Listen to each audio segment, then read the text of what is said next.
আসসালামু আলাইকুম সবাইকে। আজকে আমরা জানবো জিডি কি, কোথায় করতে হয় এবং কয় টাকা খরচ হয় এবং কি কারণে জিডি করতে হয়। অর্থাৎ জিডি কি? জিডি হলো জেনারেল ডায়েরি বা সাধারণ ডায়েরি। এটি থানায় মূলত লিখিত আকারে দায়ের করতে হয়।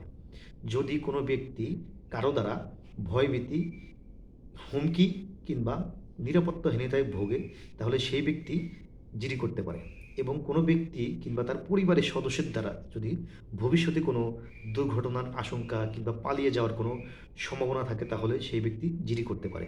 তৃতীয়ত, কোনো ব্যক্তি যদি কোনো ডকুমেন্টস, দলিল, জাতীয় পরিচয়পত্র, পাসপোর্ট এগুলো হারিয়ে যায় কিংবা কোনো শিক্ষা সনদ হারিয়ে যায় কিংবা নষ্ট হয়ে যায়, তাহলে মানে যেকোনোভাবে যদি সেটা হারিয়ে যায়, আগুনে পুড়ে যায়, তাহলে তিনি জিডি করতে পারেন।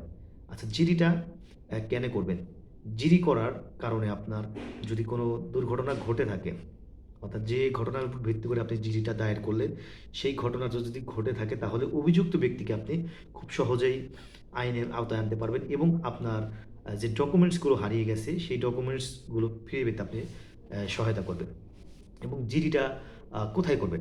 জিডিটা কিন্তু আমাদের যে নির্দিষ্ট স্থানের উপর এখানে কিন্তু স্থানটা, অর্থাৎ যে জিডি করার স্থানটা, মানে কোন এরিয়ার ভিতরে আপনি জিডিটা করলেন। আপনার ঘটনা ঘটলো ঢাকায়, আপনি আ জিডিটা করলেন সিরাজগঞ্জ, তা কিন্তু হবে না।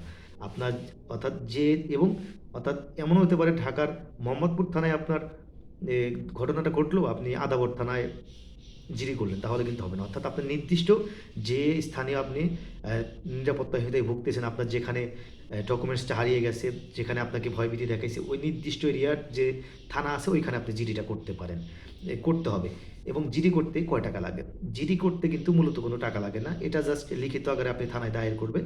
যদি এই জিডির জন্যে কোনো তদন্তকারী কর্মকর্তা আপনার কাছে টাকা চায় কিংবা অর্থ চায়, তাহলে আপনি অবশ্যই অফিসার ইনচার্জকে এই বিষয়ে ইনফর্ম করবেন এবং যদি তাতেও কোনো কাজ না হয়, আপনি জেলা পুলিশ বরাবর, অর্থাৎ ঊর্ধ্বতন পুলিশ কর্মকর্তা বরাবর আপনি অভিযোগ করতে পারেন। এবং আরেকটা বিষয়, আমরা অনেক সময় জিডি করেই, আমাদের যদি কেউ প্রাণনাশের হুমকি দেয়, আমরা জিডি করেই পুলিশকে বলি, "স্যার কেন আপনি আসামি ধরতেছেন না?" আসলে এই জিডির উপর ভিত্তি করে কোনো পুলিশ কর্মকর্তার আইনগতভাবে কোনো ক্ষমতা নাই কোনো আসামিকে গ্রেফতার করার। তাই আমরা জিডি করেই যে আসামি গ্রেফতার করবে, এই বিষয়ে আমরা পুলিশকে চাপ দিতে পারবো না। অর্থাৎ আইনগতভাবে কোনো ভিত্তি নাই। মানে আইনগতভাবে কোনো ক্ষমতা নাই অভিযুক্তকে, অর্থাৎ ওই আসামিকে গ্রেফতার করার। যাকে আপনি অভিযুক্ত করে, যাকে আপনি আসামি করে কিংবা যে আপনাকে ভয়ভীতি দিয়েছে, যাকে আপনি বিবাদী করে এই জিডিটা দায়ের করেছেন। আশা করি বুঝতে পারছেন। ধন্যবাদ সবাইকে।